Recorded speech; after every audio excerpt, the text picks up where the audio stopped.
안녕하십니까, 신창목입니다. 2015년 한 해를 돌이켜보면 예상보다 어려움이 많았던 탓에 회복세가 기대에 미치지 못했던 것 같습니다. 2016년도 한국 경제 전망을 살펴보면 역시 잿빛 전망 일색입니다. 밝은 이야기보다는 우울한 이야기들이 많을 것 같아 송구합니다만 2015년 한국 경제를 한번 돌아보고 2016년 한국 경제의 큰 그림을 한번 살펴보는 시간을 갖고자 합니다. 한국 경제 성장률은 지난 2012년과 2013년 2년 연속 2%대의 저조한 성적을 보였다가 2014년에는 3년 만에 3%대 성장률을 회복했습니다. 그런데 2015년에는 이것이 다시 2%대로 하락할 것으로 보이는데요. 이런 저조한 경제 성장의 가장 큰 원인은 수출입니다. 2013년과 2014년 2% 초반의 저조한 증가율을 보였던 한국의 통관 수출이 2015년에는 3년 만에 감소세로 반전됐는데요. 2015년 1월부터 11월까지 누적 수출은 2014년 같은 기간에 비해 7.4% 줄어든 것으로 집계되고 있습니다. 순수출이 한국 경제 성장률을 끌어올리지 못하고 오히려 끌어내리고 있는 상황인 거죠. 실제로 2015년 1분기에는 순수출 부진으로 인해 성장률이 2014년 동기간에 비해 0.7%포인트 하락했고요.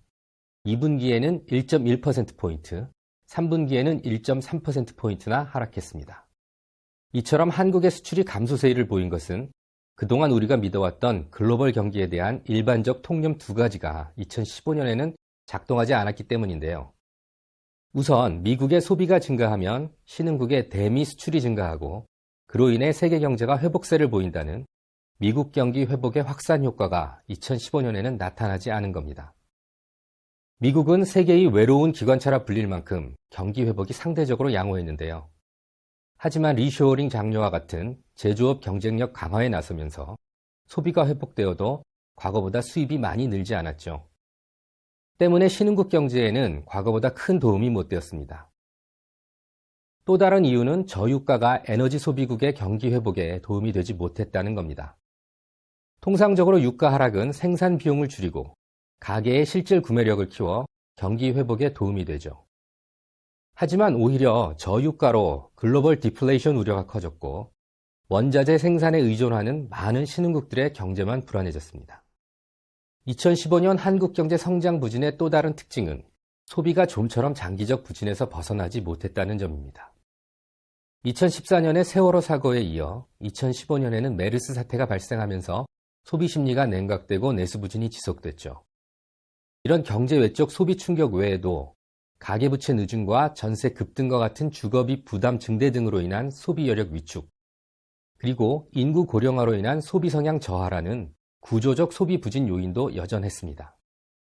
정책 당국은 소비 심리를 끌어올려 내수를 진작시키고자 추경 편성과 같은 재정 정책, 기준금리를 1.5%라는 사상 최저 수준까지 내리는 공격적 금리 인하, 그리고 코리아 블랙 프라이데이 등 여러 소비 진작책을 꺼내들었죠. 결과적으로 소비가 소폭 회복되긴 했지만 수출 부진에 의한 성장률 하락을 보완해주기에는 역부족이었습니다. 그렇다면 2016년 한국 경제는 어떤 모습일까요? 한국은행은 2016년 한국 경제 성장률이 3.2%로 다시 3%대를 회복할 것으로 내다보고 있습니다. 우선 미국을 비롯한 유로 지역, 일본 등 주요 선진국의 경제 성장세가 소폭 개선되고 유가를 비롯한 원자재 가격도 안정을 되찾으면서 수출이 증가세로 전환될 것으로 예상되기 때문입니다. 소비도 메르스와 같은 외부 충격에서 서서히 벗어나고 그동안 펼쳤던 정부의 경기 부양 정책도 시차를 두고 서서히 효과를 내면서 2015년보다는 개선될 것으로 보이죠. 문제는 수출과 소비 모두 빠른 회복세를 기대하기는 힘들다는 사실입니다. 금리 인상 속도가 문제가 되겠습니다만 미국의 금리 인상은 달러화 강세와 신흥국 금융시장에서의 자금 이탈 등을 초래해 신흥국 경제 회복에 부담이 될 텐데요. 때문에 한국의 수출 회복도 제한적일 수밖에 없습니다. 소비도 메르스와 같은 일시적 충격은 사라지겠지만 가계부채 상환 부담, 주거비 상승, 고령화 등의 구조적 소비 제약 요인은 2016년에도 여전할 것이기 때문에 역시 그 회복세가 제한적일 수밖에 없습니다. 게다가 정책 당국의 경기 부양 여력도 약화될 것으로 보입니다. 한은이 추가 금리 인하 등 강력한 통화 정책을 실시하는 것이 쉽지 않을 것입니다. 중장기 재정 여건을 생각한다면 정부 지출을 크게 늘리기도 쉽지 않을 것입니다. 2016년 한국 경제가 2015년에 비해 크게 악화되지는 않을 것이라는 점에서 지나친 우려는 하실 필요 없을 것 같습니다. 하지만 그렇다고 아직 지나친 낙관을 할 형편도 못 됩니다.